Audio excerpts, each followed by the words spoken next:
Godzilla. Godzilla. Godzilla.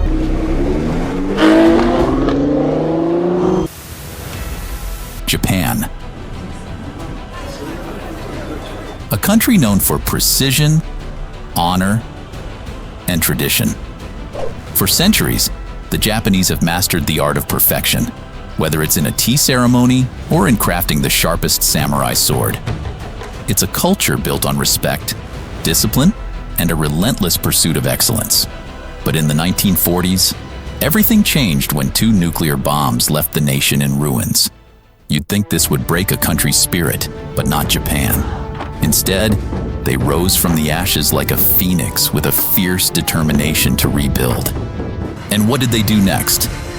They created a monster, one that the world would later call Godzilla. Not the one from the movies, though.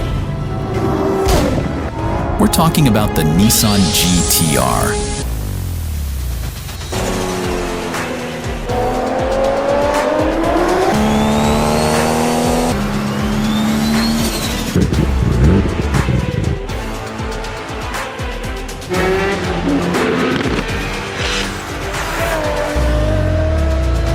This is no ordinary car. This is Godzilla. Born from Japan's obsession with monsters, speed, precision, and perfection, the Nissan R32 GTR wasn't just a game changer. It was a car that crushed the competition so hard, it changed the rules of racing forever. But what made this beast so unstoppable? How did a car, created in 1988, go on to dominate racetracks around the world and earn the nickname Godzilla? It all began in 1988, a year that would change Nissan's fate forever.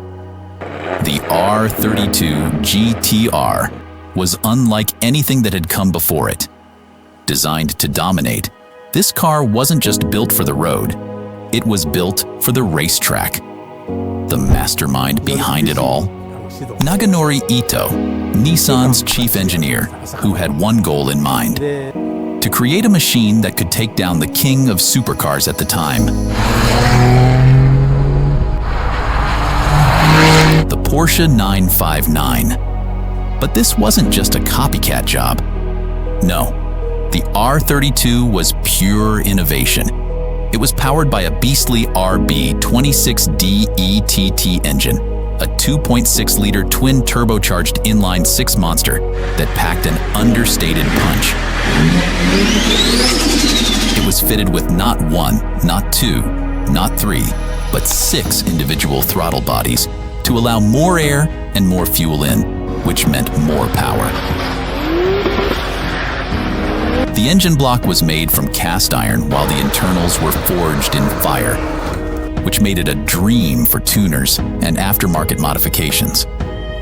Officially, the car was rated at 276 horsepower due to a gentleman's agreement between Japanese car makers to keep their cars below that limit. But here's the thing: trying to tame a wild beast is never a good idea. Sooner or later, those primal instincts kick in, and when they do, it's not just snapping at you, it's ripping you to shreds. That's what they thought they could do to the R32, but it was capable of so much more.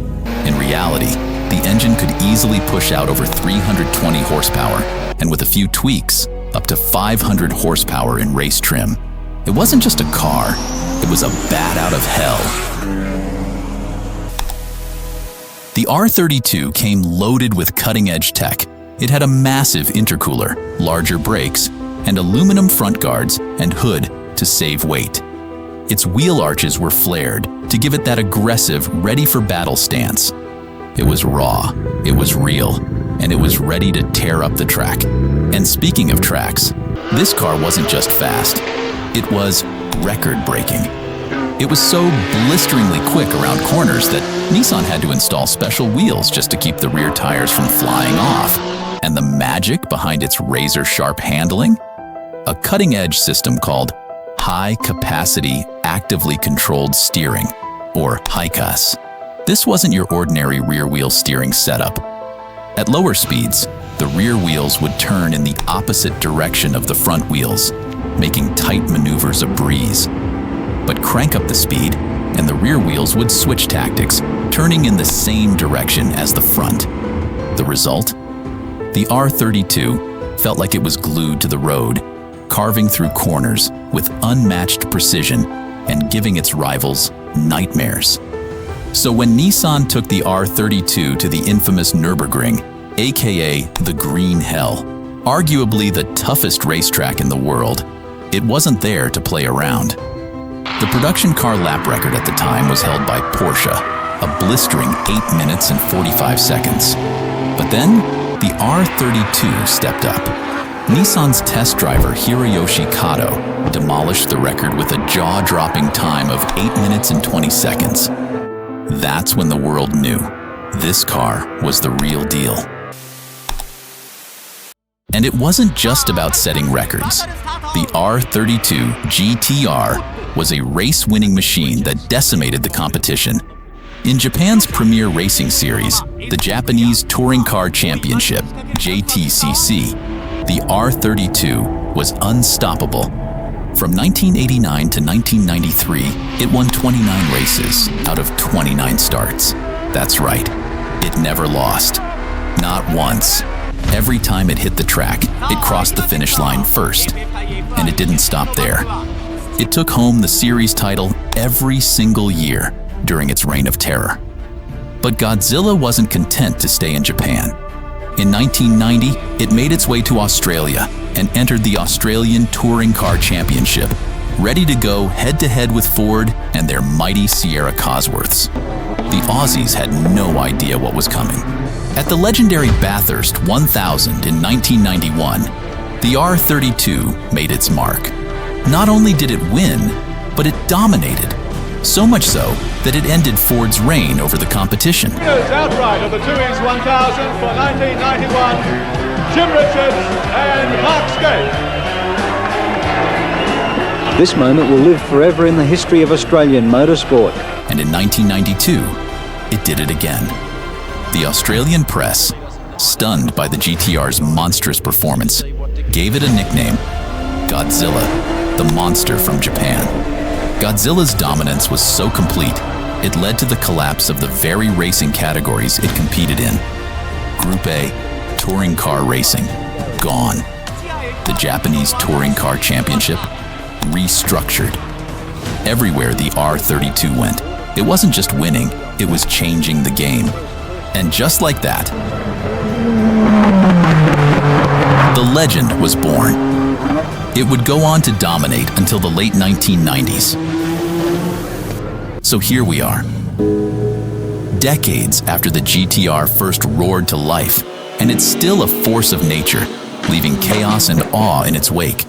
Born from the ashes of a post-war Japan, it rose not just as a car, but as a savior for Nissan, a beast that struck terror into the hearts of supercar titans worldwide.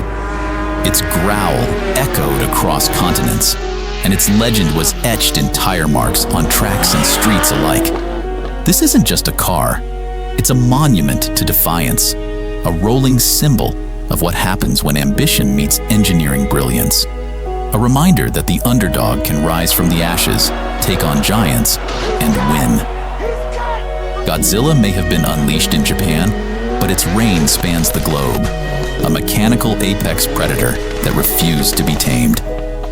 As long as there's asphalt to conquer, the GTR will be there, loud, proud, unapologetic, and ready to remind everyone why it's the king of the road. Godzilla doesn't quit, and neither does its story.